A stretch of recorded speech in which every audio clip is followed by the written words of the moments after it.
Hey everybody, Motorpoet 59 here. Yesterday, December 9th, 2021, the California Air Resources Board voted, not the Senate and certainly not the voters, but the CARB, voted to enact a mandate that will go into effect in 2024 that will require all commercial vehicles over 14,000 pounds. They're going to have to be tested at least 4 times a year for particulate emissions and ozone pollutants. And this will include out-of-state trucks. They'll have to go through all this too. I don't know if it's funny. It's kind of convoluted because it's California, but they won't be doing this at stations. You won't have to go through a smog check. It's going to be done remotely by roadside devices that will sniff the exhaust of trucks as they go by. Now, I don't know if this is going to be on freeways or if it's going to be on roads where they're going slow, where trucks are side by side or behind you. I have no idea how this is going to work. It says that these will resemble toll booths. So I don't know. I don't know how they're going to do this. All I know is that from what I read, right now, there are only 2 of these roadside monitoring things here in California, and they're just in the test phases right now. And as I said, it'll be 2024 before this all goes into effect. It doesn't say how many will be built. It doesn't say where they'll be, whether they'll be more in Northern California or more in Southern California. I don't know if they'll be evenly distributed. But what I do know is that you and I are going to get to pay for all of this. So get ready to pay more for things that you're going to have shipped, and get ready for supply chain problems, because a lot of the companies that are registered out of California, if it starts becoming a problem with them, they'll just start coming to California. And a lot of the trucks that are in California, if they have to put these trucks down for repairs, or if they're cited, or however it works out, maybe they'll just get tired of messing with it and they'll just go get a job driving buses or something.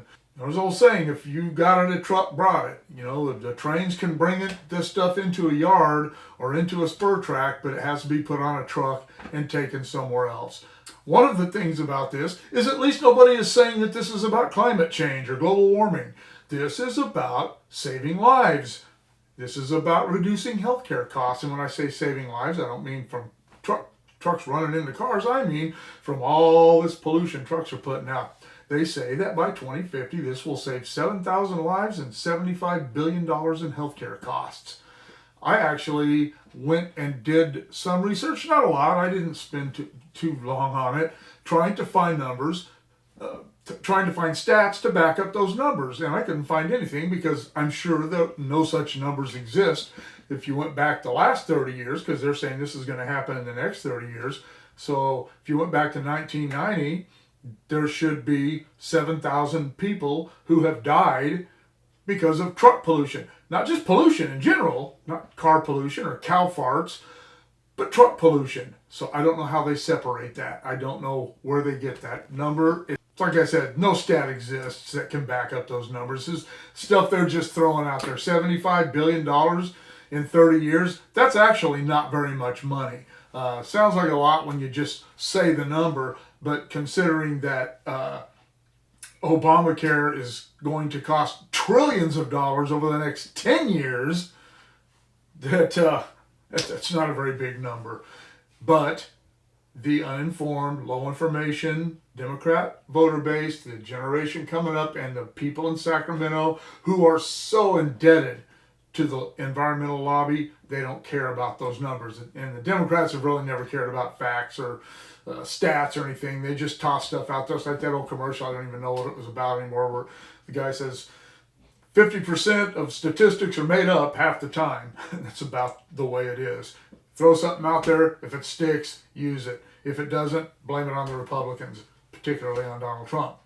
And and next year, they're going to begin imposing the same crackdowns on commercial marine vehicles, tugboats, fishing boats, barges, ferries, etc., etc. that's all going in that direction too.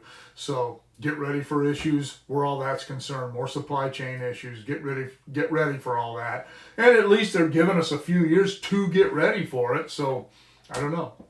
Also, banned Thursday will be the sale by 2024 of gas-powered lawn equipment, essentially weed eaters, lawnmowers, whatever, small engines, and it. You can own them if you bought them prior to 2024. You'll be able to own them and keep them. They're not going to ban the ownership of them yet, but they are going to ban the sale of them. And I heard about that quite some time ago. They've been pushing that actually for quite a while. And so expect your gardeners' rates to go up when they have to convert. Also, the state says that they will implement a program to help these the lawn care industry and landscaping industry to convert from gas to electric. And guess who's going to get to pay for that? Me and you.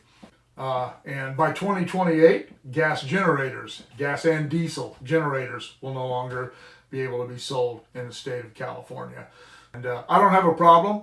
My weed eater is electric. Works just great. It's one of them big 40-volt ones. Works fine. Lasts a long time.